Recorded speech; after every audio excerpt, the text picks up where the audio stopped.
शिव मांगे गवनवा होली में, शिव मांगे गवनवा होली में, शिव मांगे गवनवा होली में, शिव मांगे गवनवा होली में। पहला संदेशा ब्रह्मा जी का आया, पहला संदेशा ब्रह्मा जी का आया, ब्रह्मा जी का आया कमल वाले का आया, ब्रह्मा जी का आया कमल वाले का आया। अरे मैं ना जाऊं कमल की डोली में, शिव मांगे गवनवा होली में। अरे मैं ना जाऊं कमल की डोली में, शिव मांगे गवनवा होली में, शिव मांगे गवनवा होली में, शिव मांगे गवनवा होली में।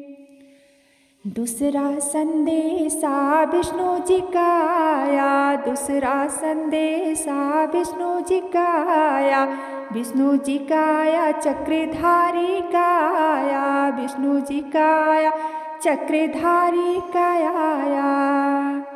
अरे मैं ना जाऊं गरुड़ की डोली में, शिव मांगे गवनवा होली में, शिव मांगे गवनवा होली में, शिव मांगे गवनवा होली में।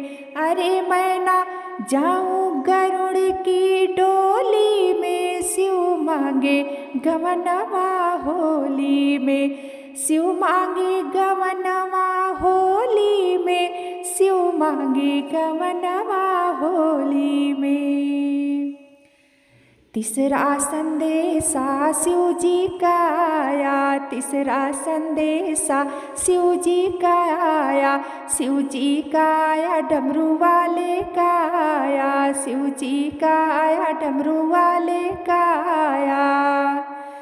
अरे मैं तो चली जाऊंगी नंदी की डोली में, शिव मांगे गवनवा होली में, शिव मांगे गवनवा होली में, शिव मांगे गवनवा होली में।